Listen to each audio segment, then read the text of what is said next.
Short update lang po tayo sa Gilas Pilipinas. Ang ganda po ng update natin ngayon. Kai Sotto, cleared na nga po sa kanyang MRI at makakapaglaro na nga po sa FIBA World Cup na gaganapin nga po sa August 25. Final 12 nga po na inilabas prospect nitong si Quinito Henson. Binabatikos po ngayon ng mga fans ng Gilas Pilipinas.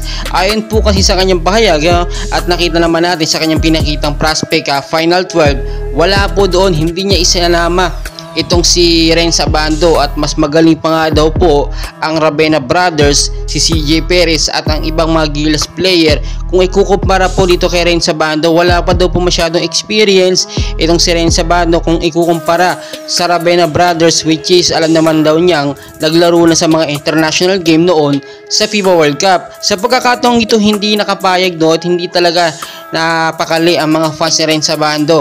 Alam naman natin at kitang-kita natin talagang malakas talaga at magaling ang pambato natin si Renz Abando. Kitang-kita nyo nga sa Korea, di ba? Siya talagang nangingibabaw yung mga tirada niya. Pero syempre, prospect lang naman yun ni Mr. Quinito Henson. Wala po tayong magagawa doon. Pero talagang sa totoong Final 12 lineup ng Gilas Pilipinas, makakasama po dyan si Renz Abando. Itong Ravena Brothers kasi, kaya lang naman to laging sinapasok ni Chot Reyes ay para makilala ng ibang mga international teams, para makuha sila. Hindi po kasi nakukuha ang Ravena Brothers kasi nga hindi naman talaga kakuha-kuha, walang mapatunayan.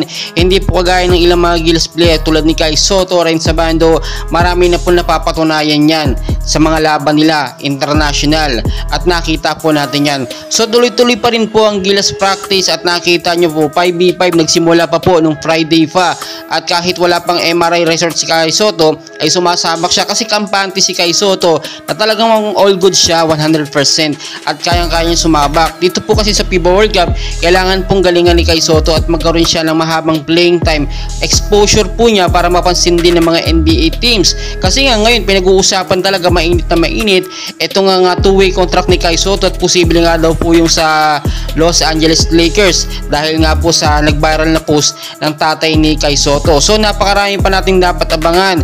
Ilang araw na lang po, total of 10 days na lang po magsisimula ng FIBA World Cup. Naghahanda na po ang bawat isa at pangmalakasan po talaga ang lineup natin. So patuloy ko po kayong i-update and please huwag niyo pong kalimutan mag-like and subscribe. Maraming